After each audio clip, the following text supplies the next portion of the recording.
አንድ ሰው እየተቆጣጠራችሁ መሆኑን ሳታውቁ ሊጠቀምባችሁ እንደሚችል ታውቃላችሁ? አንዳንዴ የራሳችንን ውሳኔ እየወሰንን ይመስለናል። ነገር ግን ከጀርባ ሆኖ ስሜታችንን፣ ሐሳባችንንና ድርጊታችንን የሚዘውረው ሌላው ሰው ሊሆን ይችላል። ዛሬ የምናያቸው 10 ስልቶች ብዙ ሰዎች የሚያልፉትንና አደገኛ የማኒፑሌሽን ዘዴዎችን በዝርዝር እንመለከታለን። ይህ ቪዲዮ የሰዎችን አእምሮ እንዴት መቆጣጠር እንደምትችሉ የሚያስተምር አይደለም። ዋናው ዓላማችን ማኒፑሌሽን ወይም የሰዎችን ስነ ልቦና ተጠቅሞ ለራስ ጥቅም መዋል ምን እንደሆነ መረዳትና ራሳችንን በጤናማ መንገድ እንዴት መከላከል እንደምንችል ማወቅ ነው። ማሳመንና ማኒፑሌሽን የተለያዩ ነገሮች ናቸው። ማሳመን በግልጽና በሁለቱም ወገን ስምምነት ላይ የተመሰረተ ሲሆን፣ ማኒፑሌሽን ግን በስውር የሌላውን ሰው ድክመት ተጠቅሞ ማጥመድ ነው። ከፍተኛ የስሜት ብልህነት ያላቸው ሰዎች ለማኒፑሌሽን አይጋለጡም፣ ምክንያቱም ስሜታቸውን ያውቃሉ፣ ድንበራቸውን ያስከብራሉ። ይህን ቪዲዮ ስትከታተሉ ትልቁ የስነ ልቦና ጥንካሬ ሰዎችን መቆጣጠር ሳይሆን በሌሎች ላለመቆጣጠር የሚያስችል ንቃተ ህሊና መገንባት መሆኑን ትረዳላችሁ። በዚህ ቪዲዮ ሰዎች በድብቅ እንዳይቆጣጠሯቸው የምትከላከሉባቸውን 10 ሳይንሳዊ፣ ታሪካዊና መጽሐፍ ቅዱሳዊ መሠረት ያላቸውን ስልቶች በዝርዝር እንመለከታለን። ከእናንተ የሚጠበቀው ትኩረታችሁን ሰብስባችሁ ማስታወሻችሁን ይዛችሁ ይህንን ቪዲዮ እስከ መጨረሻው መከታተል ነው። በተለይ 3ኛው፣ 6ኛውና የመጨረሻው 10ኛው ስልቶች እጅግ ጠቃሚና ዛሬውኑ በሕይወታችሁ ላይ መተግበር መጀመር ያለባችሁ ናቸው። ስለዚህ ትኩረታችሁን ሰብስቡና ወደ ቪዲዮ እንግባ። አንደኛው ስልት የጊዜ ግፊትን መቋቋም። ማኒፑሌተሮች ሁል ጊዜ የሚጠቀሙት የመጀመሪያው መሳሪያ የውሸት የጊዜ ግፊት መፍጠር ነው። ውሳኔ እንድትወስኑ ያጣድፏቸዋል። ምክንያቱም አእምሯችሁ ለማሰብ ጊዜ ካገኘ የተደበቀውን ዓላማቸውን እንደምትደርሱበት ያውቃሉ። በዚህ ጊዜ የምንጠቀመው የመከላከያ ስልት ማቆምና ጊዜ መውሰድ ነው። ይህ ስልት የሚሰራው አእምሯችንን ከስሜታዊው ክፍል ወደ አመክንዮአዊ ክፍል ስለሚያሸጋግረው ነው። ይህንን በሚገባ የተረዱት ታዋቂው አሜሪካዊ ኢንቨስተር ዋረን በፌት ናቸው። በ2008ቱ የዓለም የኢኮኖሚ ቀውስ ወቅት ሁሉም ሰው በድንጋጤ ያለውን ሲሸጥና ሲዋከብ፣ እሳቸው ግን ምንም አይነት የችኮላ ውሳኔ አላደረጉም። ጊዜ ወስደው መረጃዎችን አጣርተው በረጋ መንፈስ በመወሰናቸው ከቀውሱ ትርፋማ ሆነው ወጡ። ዋረን በፌት ሁል ጊዜ የሚነግሩን ትልቁ ትምህርት ሌሎች ሲጣደፉ እኛ ማሰብ እንዳለብን ነው። ይህንን ሐሳብ ቲንኪንግ ፋስት ኤንድ ስሎ የተሰኘው የዳንኤል ካህነማን መጽሐፍ ላይም እናገኘዋለን። መጽሐፉ አእምሯችን በሁለት መንገድ እንደሚሰራ ያስረዳናል። ፈጣኑና ስሜታዊው ሲስተም 1ና አዝጋሚውና አመክንዮአዊው ሲስተም 2። ውሳኔዎችን በችኮላ ስናደርግ ማኒፑሌተሮች ሲስተም 1ን ይጠቀሙበናል። ይህ የስነ ልቦና እውነት በመጽሐፍ ቅዱስ ውስጥ በምሳሌ 22 ቁጥር 3 ላይ ብልህ ሰው አደጋን አይቶ ይሸሸጋል፣ አላዋቂ ግን ዘው ብሎ ይገባና መከራውን ያያል በሚለው ቃል ይደግፋል። ማስተዋል ማለት አደጋን አስቀድሞ ማየትና ጊዜ መውሰድ ነው። እኛም በዕለታዊ ሕይወታችን ለምሳሌ መርካቶ ዕቃ ልትገዙ ስትሄዱ አሁን ካልወሰድከው ያልቃል፣ ሌላ ሰው እየጠየቀኝ ነው የሚል ሻጭ ሊያጋጥማችሁ ይችላል። ይህ የውሸት ግፊት ነው። ማድረግ ያለባችሁ ተግባራዊ እርምጃ ቀላል ነው። ጥልቅ ትንፋሽ ውሰዱና ለማሰብ ጊዜ እፈልጋለሁ በሉ። የተለመደው ስህተት ግን በስሜት ተገፋፍቶ ፈጣን ውሳኔ መስጠት ሲሆን፣ ጤናማው አማራጭ ግን ውሳኔውን ማዘግየት ነው።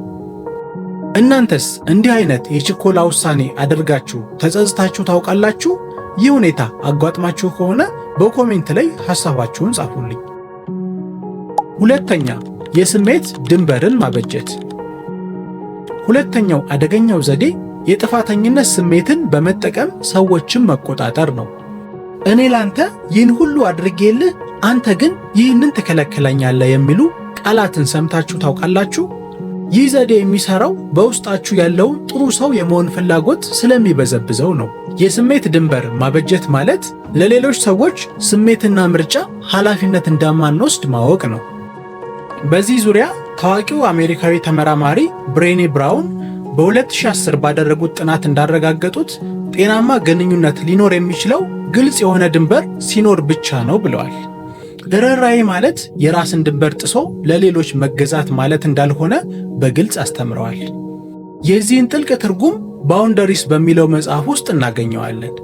መጽሐፉ ሌሎች ሰዎችን መውደድ ማለት የእነሱን ሸክም ሁሉ መሸከም ማለት እንዳልሆነ ያስተምረናል። በሳይንሳዊ ምርምርም ቢሆን ተመራማሪው ሮይ ባውምስተር በኬዝ ዌስተርን ሪዘርቭ ዩኒቨርሲቲ በ1999 ባሳተሙት ጥናት የጥፋተኝነት ስሜት በቅርብ ግንኙነቶች ውስጥ ሰዎችን ለማስገደድና ለመቆጣጠር በብዛት ጥቅም ላይ የሚውል የስነ ልቦና መሳሪያ መሆኑን አረጋግጠዋል። መጽሐፍ ቅዱስም በምሳሌ 4 ቁጥር 23 ላይ የሕይወት ምንጭ ከእርሱ ነውና አጥብቀህ ልብህን ጠብቅ ይለናል። ልብን መጠበቅ ማለት ስሜታችንን ከማኒፑሌተሮች መጠበቅ ማለት ነው።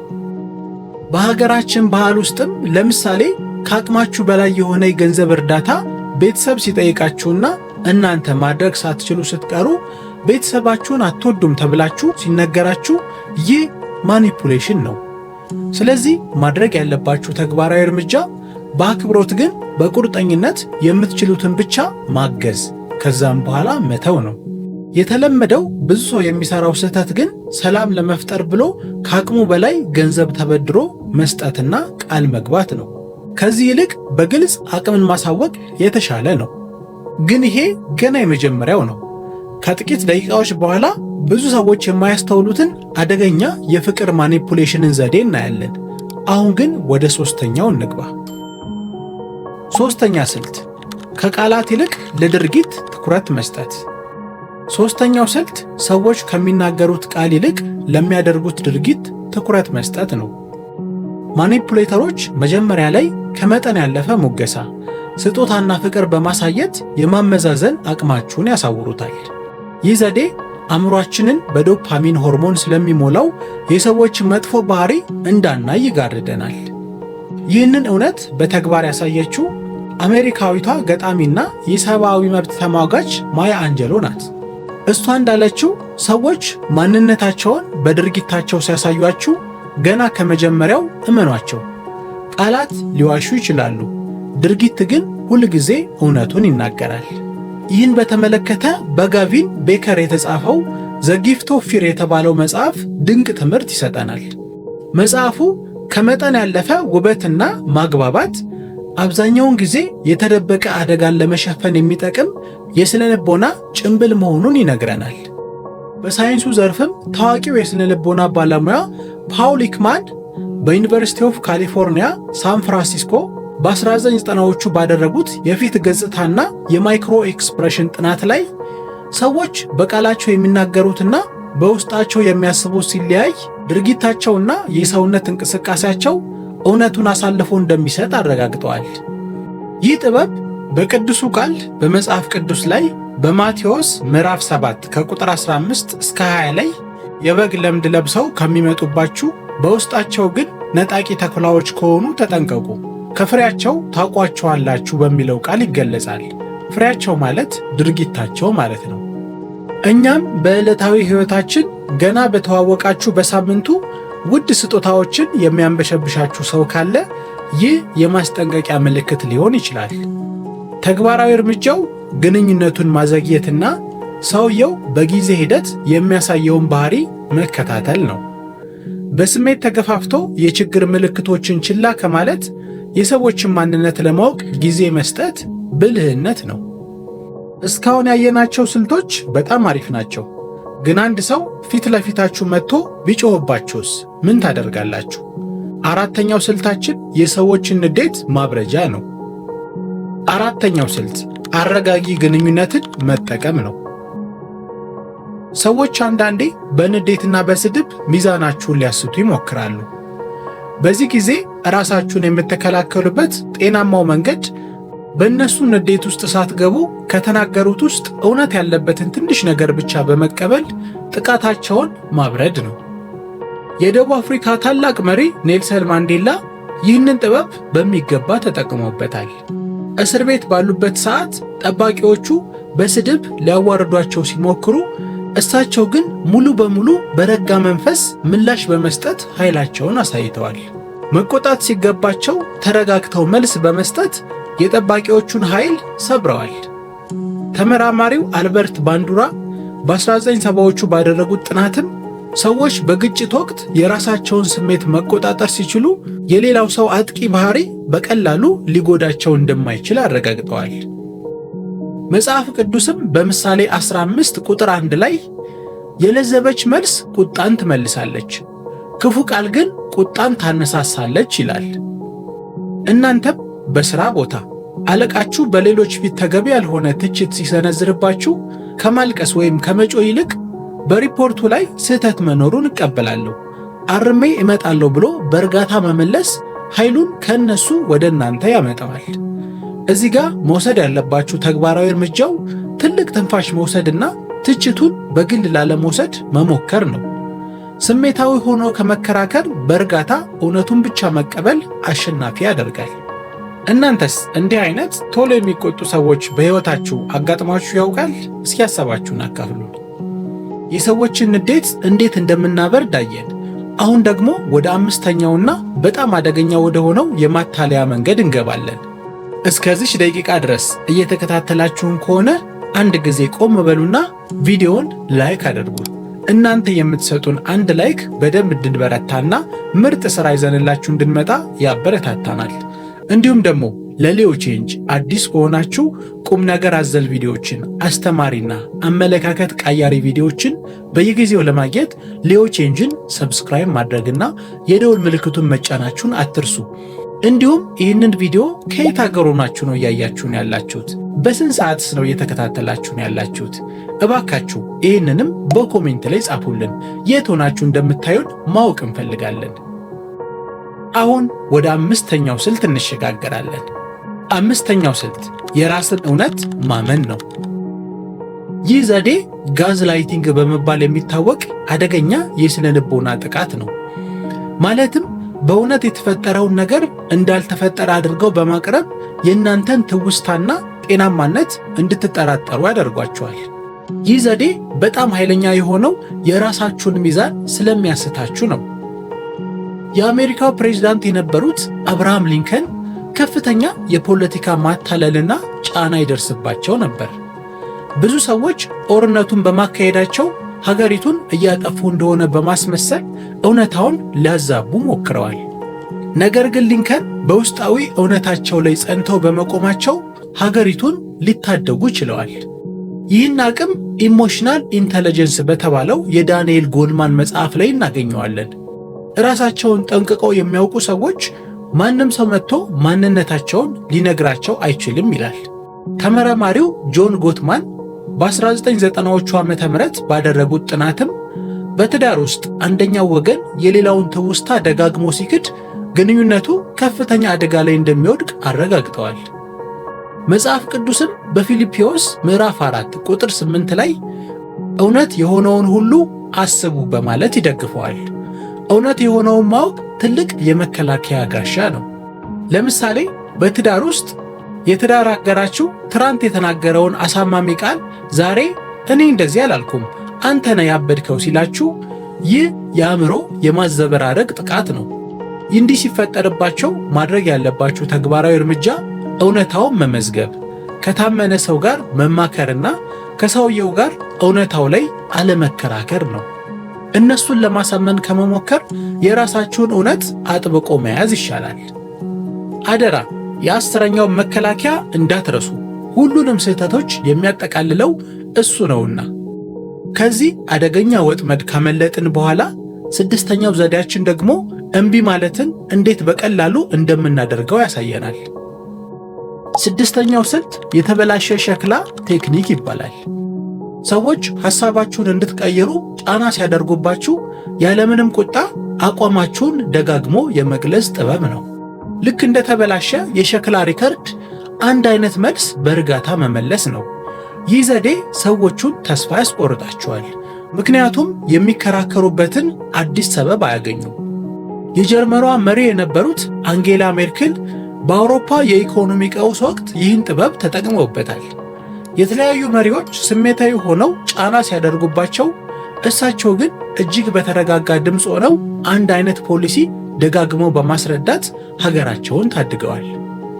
ተመራማሪው አንድሬው ሁበርማን በ2020ዎቹ ባደረጉት ጥናት ድምፃችንን ዝቅ አድርገን በእርጋታ ስንናገር አእምሯችን እንደሚረጋጋና የሌላውንም ሰው የንዴት ማዕበል እንደሚሰብረው አረጋግጠዋል።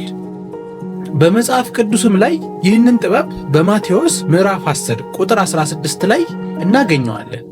እንደ እባብ ልባሞች፣ እንደ ርግብ የዋሆች ሁኑ በሚለው ቃል እንረዳለን። ልባምነት ጥበብን ሲጠይቅ፣ የዋህነት ደግሞ እርጋታን ያሳያል። ለምሳሌ በዩኒቨርሲቲ ውስጥ ፈተና ያለባችሁ ጓደኞቻችሁ ማታ ፊልም እንድታዩ ጫና ሲያደርጉባችሁ መውሰድ ያለባችሁ ተግባራዊ እርምጃ ይህንን ነው። መውጣት እንደምፈልግ ታውቃላችሁ፣ ግን ማጥናት ስላለብኝ አልችልም የሚለውን ቃል ደጋግሞ መናገር ነው።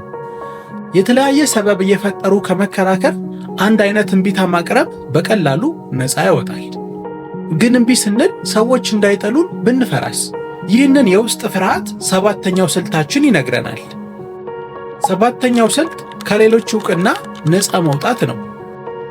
ሰዎች እኛን የሚቆጣጠሩበት ትልቁ መንገዳቸው በሰው ዘንድ ተቀባይነት የማጣት ፍርሃታችንን በመጠቀም ነው። ሰዎች ሁሉንም ሰው ለማስደሰት ሲሞክሩ በቀላሉ ለማታለል ይጋለጣሉ። የሌሎቹን ይሁንታ አለመፈለግ ማለት ማንም ሰው በስሜታችሁ ላይ ቁጥጥር እንዳይኖረው ማድረግ ነው። ታዋቂው የሆሊውድ ተዋናይ ኪያኑ ሪቭስ የዚህ ሕያው ምሳሌ ነው። በሆሊውድ ውስጥ ካለው የዕውቅና ፈላጊነት ባህል ራሱን ነፃ በማውጣት እጅግ ቀላል የሆነ ሕይወትን ይኖራል። ስለሱ የሚያስቡት ነገር እሱን ስለማይገልጸው ማንም ሰው በዝና ሊቆጣጠረው አይችልም። ተመራማሪዋ ካሮል ድዌክ በ2006 ባሳተሙት ጥናት ውስጣዊ መተማመን ያላቸው ሰዎች ከውጫዊ ለሚመጣ ጫና እንደማይንበረከኩ አረጋግጠዋል። መጽሐፍ ቅዱስም በምሳሌ 14:15 ላይ ብልህ ሰው እርምጃውን ያስተውላል፣ አላዋቂ ግን ቃሉን ሁሉ ያምናል ይላል። ብልህ ሰው የሰዎችን ዕውቅና ለማግኘት ብሎ በማያውቀው መንገድ አይሄድም።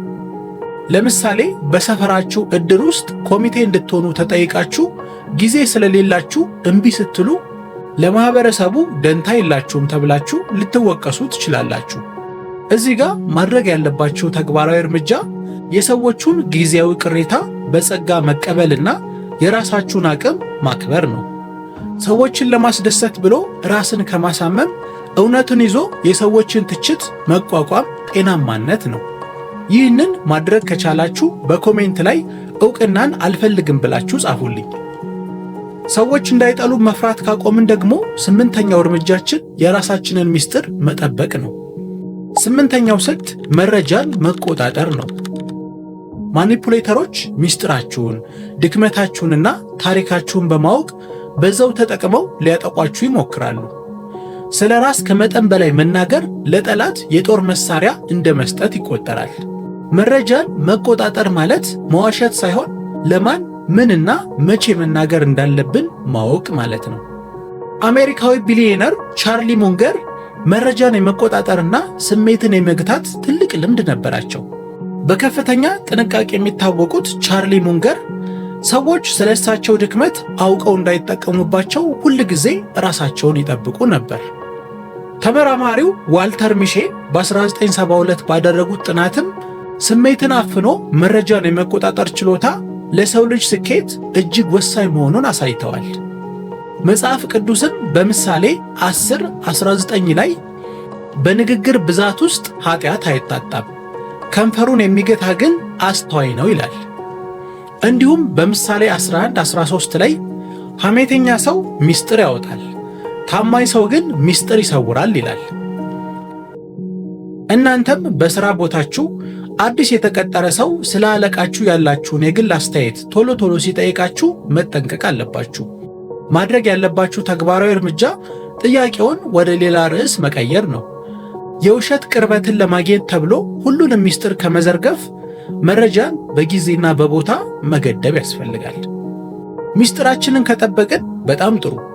9ኛው ጥበብ ደግሞ ሰዎች በጥያቄ ሲያፋጥጡን እንዴት መልሰን እንደምናፋጥጣቸው ማወቅ ነው።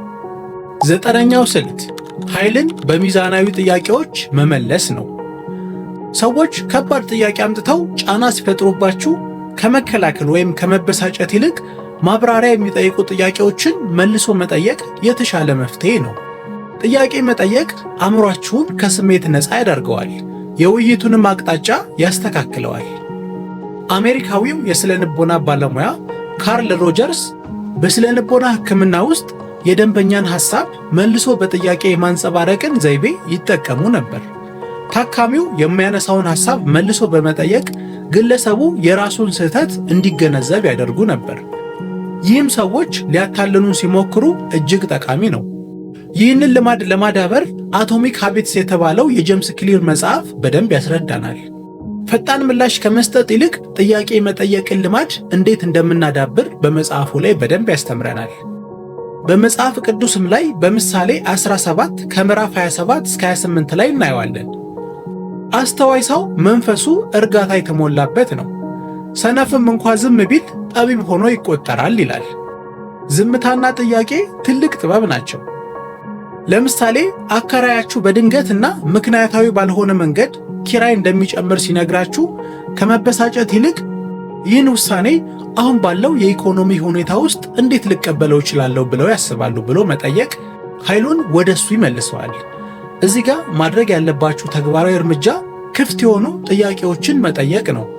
ወዲያውኑ ቁጣን ከማሳየት ግለሰቡ ያቀረበውን ሐሳብ ራሱ እንዲያብራራው ማስገደድ ብልህነት ነው።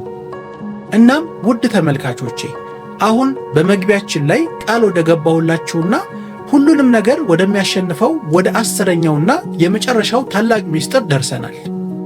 10ኛው ስልት ጥልቅ የሕይወት ትርጉምና እሴት ማወቅ ነው።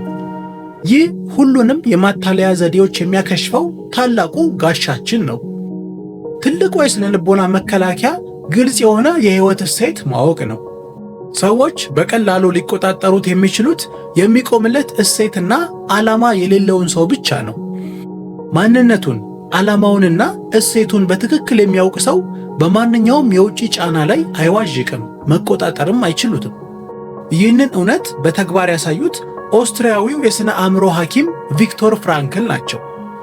በሁለተኛው የዓለም ጦርነት ወቅት በናዚ ማጎሪያ ካምፕ ውስጥ በነበሩበት ጊዜ ወታደሮቹ ሁሉንም ነገራቸውን ነጥቀዋቸው ነበር። ነገር ግን ፍራንክል አንድ ሊነጠቅ የማይችል ነገር እንዳለ አስተማሩ። እሱም በሁኔታዎች ላይ ያለንን አመለካከት የመምረጥ ነፃነት ነው። ጥልቅ ትርጉም ያለው ሰው በማንኛውም ጫና ውስጥ አይሰበርም። ይህንን ድንቅ ታሪክ በቪክቶር ፍራንክል በተጻፈው ማንስ ሰርች ፎር ሚኒንግ መጽሐፍ ላይ እናገኘዋለን። መጽሐፉ የሰው ልጅ ትልቁ ኃይሉ ትርጉም ማግኘት መሆኑን ያስተምራል። ተመራማሪው ማርቲን ሲልማን በ1990ዎቹ ባደረጉት ጥናትም ጠንካራ የሕይወት ትርጉም ያላቸው ሰዎች ለተስፋ መቁረጥና ለጫናዎች ፈጽሞ እንደማይንበረከኩ አረጋግጠዋል። ይህንን በመጽሐፍ ቅዱስ በኤፌሶን ምዕራፍ 14 ቁጥር 15 ላይ እናገኘዋለን። እውነትን በፍቅር እየተናገርን በነገር ሁሉ ራስ ወደ ሆነው ወደ እርሱ እናድጋለን ይላል። እውነትን መያዝ ዋነኛው እሴታችን ነው። በኢትዮጵያ ውስጥ አንድ ወጣት ባለሙያ በሥራው ላይ ጉቦ እንዲቀበል ከፍተኛ ጫና ሊደርስበት ይችላል። ነገር ግን ግለሰቡ ጠንካራ የሞራል እሴት ካለው የማስፈራሪያም ሆነ የማባበያ ቃላት አይሰብሩትም። እናንተም ማድረግ ያለባችሁ ተግባራዊ እርምጃ በሕይወታችሁ ፈጽሞ የማትደራደሩባቸውን 3 ዋና ዋና እሴቶችን አውቆ መያዝ ነው። ሕይወትን ያለ ዓላማ ዝም ብሎ ከመምራት በእሴት ላይ የተመሠረተ ውሳኔ ማድረግ የማይበገር ያደርገናል። ለማጠቃለል ጠንካራ ሰዎች ማለት ሌሎችን የሚቆጣጠሩ ሰዎች ሳይሆኑ የራሳቸውን እሴትና ሰላም ለሌሎች አሳልፈው የማይሰጡ ናቸው። ትልቁ የስነ ልቦና ኃይል ማንም ሰው በድብቅ እንዳይቆጣጠራችሁ ንቁ ሆኖ መገኘት ነው።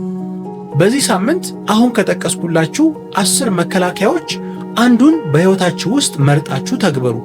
ከዚያም የሚፈጠረውን አስገራሚ ለውጥ በሕይወታችሁ ላይ ተመልከቱ። ይህ ቪዲዮ ጠቃሚ ሆኖ ካገኛችሁት ቪዲዮውን ላይክ አድርጉ። እንዲሁም ለቻናላችን አዲስ ከሆናችሁ ሰብስክራይብ አድርጉ። ይህ ቪዲዮ ለሌሎች ጓደኞቻችሁ፣ ቤተሰቦቻችሁ ይጠቅማል፣ ያስተምራቸዋል የምትሉ ከሆነ ይህንን ቪዲዮ ሼር አድርጉላቸው።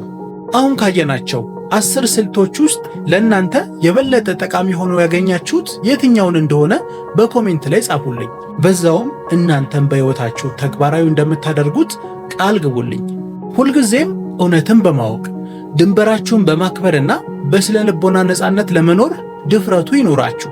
ጤናማ የስነ ልቦና ጥንካሬ ከእናንተ ጋር ይሁን። ይህ ሊዮ ቼንጅ ነው።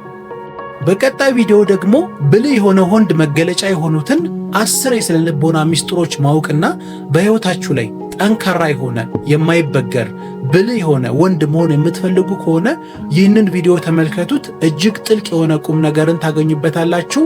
በቀጣይ ቪዲዮ እስከምንገናኝ ድረስ ይህ ሊዮ ቼንጅ ነው። ቸር ሰንብቱልኝ።